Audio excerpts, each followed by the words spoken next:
We got Sarah. Sarah, welcome. Thanks so much for having me. I'm excited to be here. Well, I'm excited to have you. Let me first start off by asking you about some of the things you've said on Twitter or things you have retweeted as it relates to abortions in America. Do you believe that the argument is actually pro-life versus pro-choice, or is it more complex than that? So I think those labels have become really unhelpful for folks. Gallup actually had a poll they released yesterday, and the country is actually still about tied in terms of people who identify as pro-choice and pro-life. Also, the country is about tied in terms of people who think that abortion is morally wrong. And that's actually for the first time in the country that number has crept up for people who do not think it's morally wrong. It used to be that regardless of whether you were pro-choice, that you still might think that abortion was morally wrong. So the country is shifting, but if you look at the last 30 plus years since Roe v. Wade, it has remained an incredibly contentious issue. So that's why I think those labels become really unhelpful, because someone who is pro-life can still believe that some abortions should be legal or that it should be left up to the states, all sorts of things within the pro-life community, and same in the pro-choice community. You can absolutely be pro-choice and still believe that, for instance, partial birth abortions should be left up to the states and banned in some states. So I think when we're talking about the abortion conversation, we do a real disservice to the nuance of where people are. And we're gonna get to the Supreme Court, but the Supreme Court has a major abortion case coming up in the fall. And so I hope that as we in the media talk about this, we can talk about it with a little more nuance and a little less my team versus your team. Let's talk about that poll. That poll that actually showed that 59% of Americans are actually for some level of abortion being allowable in the United States. And there's another side of that which says, roughly 20 to 30% of Americans, they feel that it should not be. And then you have the extremists like Alabama passing a law that actually made it illegal if you are raped or if there's a case of incest, made it illegal to seek an abortion. You literally would get more time for seeking an abortion from a rapist than the rapist would get in Alabama under that ridiculous statutory law. So it definitely requires nuance. Do you believe that policy connected to presidents actually impact abortion rates in America? Impact the rates of abortion? No, I think culture is always far more important than policy on so many questions that we talk about. Abortion rates have continued to go down in this country since at least the 90s, which you can argue from both sides. The folks who want more restrictions on abortions can say, look, this is a victory for our side. And the folks who advocate for fewer restrictions say, see, we need fewer restrictions. Birth control is more important. Providing support for women who have an unintended pregnancy is important. So I think that who the president is matters for so many reasons, and it does matter for reproductive rights issues. There's a bill that's been brought up in the House, I believe every Congress for I don't know how long, to basically codify Roe v. Wade into federal law. That's something where policy matters. But simply who the presidency is on whether an individual woman decides to seek an abortion, no, I guess I don't think that is probably that impactful.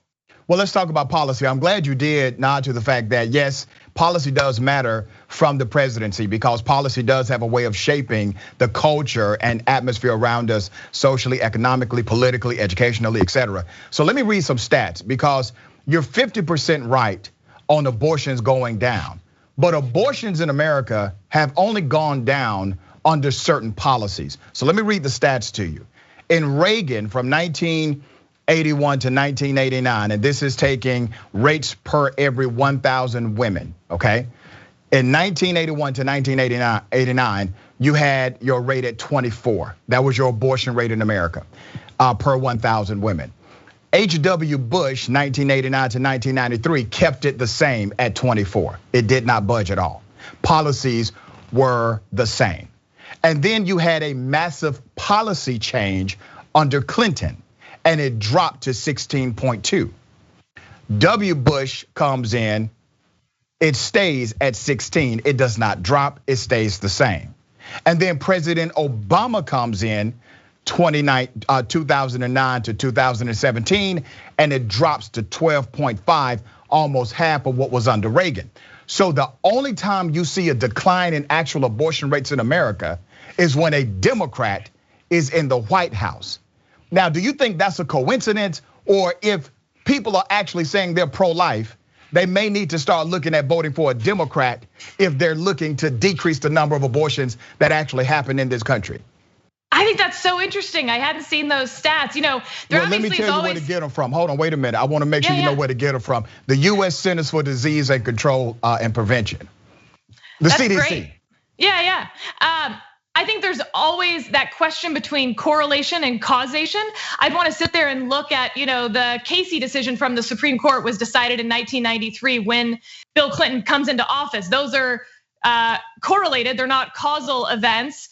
There were then some abortion decisions from the Supreme Court that would, in both the Bush years and the Obama years, that would change what laws individual states could have. I'd be curious to chart all those numbers against those Supreme Court decisions. Maybe I can do that and come back next time. Yeah, you sure can. That's right. I'm gonna tell you about it, but I think that's really interesting. Yeah, come back anytime.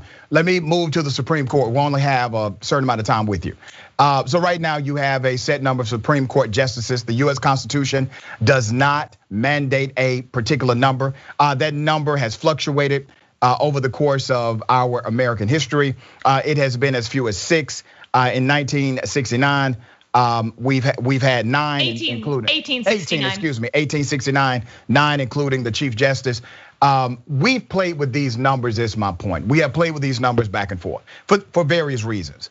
For some reason, it seems as if people on the right are saying that now the number we have is the Holy Grail and it cannot be touched. What's your argument for that? You're a trained attorney. What's your argument for that?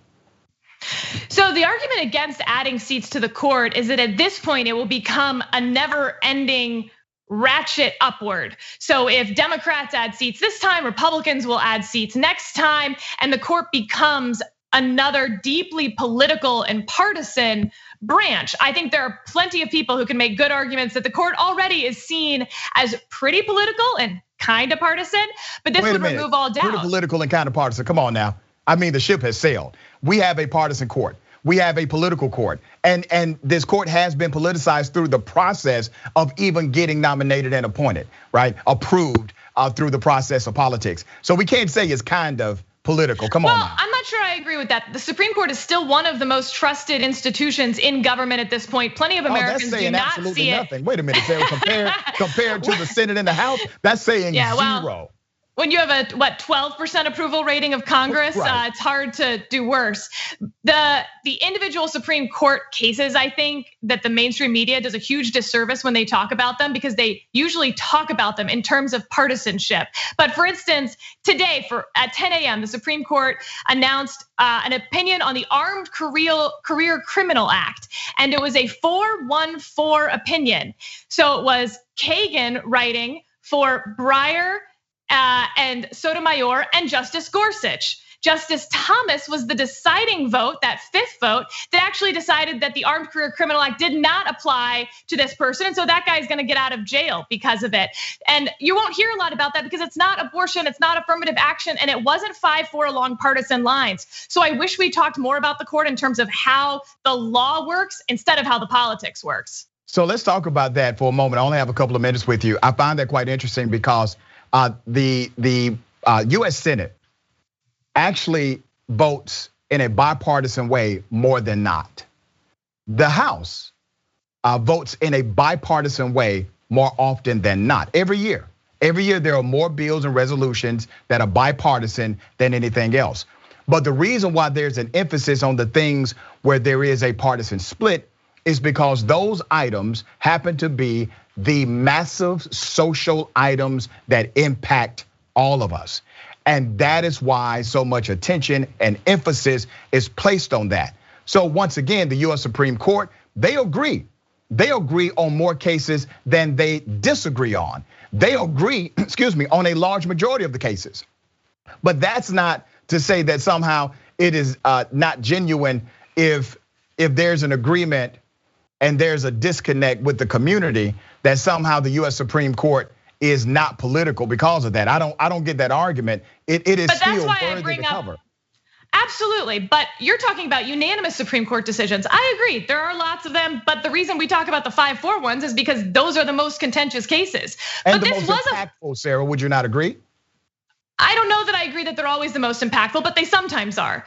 Okay. But in this case, we're talking about a 5-4 case where 2 Republican appointees joined with the 3 Democratic appointees to make the 5-4, and that's not going to get covered because it doesn't fit this narrative that we already have. That has happened multiple times. You want to talk about a contentious case, Bostock from last term, where the Supreme Court held that sex applies to gender discrimination, sexual orientation discrimination, and gender identity discrimination. That was written by Justice Gorsuch, a Republican, a Trump appointee. Yeah. And those are the sort of things where it's like not the same as the Senate and House. You don't Sarah, have Mitch McConnell. I'm going to bring you back because I want to talk more about some of those cases. I'm glad that you do the research and you have a point of view. That's actually a good thing. I disagree with you on about 85% of some of the stuff you tweet. I think some of the stuff you tweet is just downright silly. But I don't have enough time to get into all of that on this program. But we will bring you back, and we will bring you back soon. Okay, Sarah? Thank you for being on Indisputable.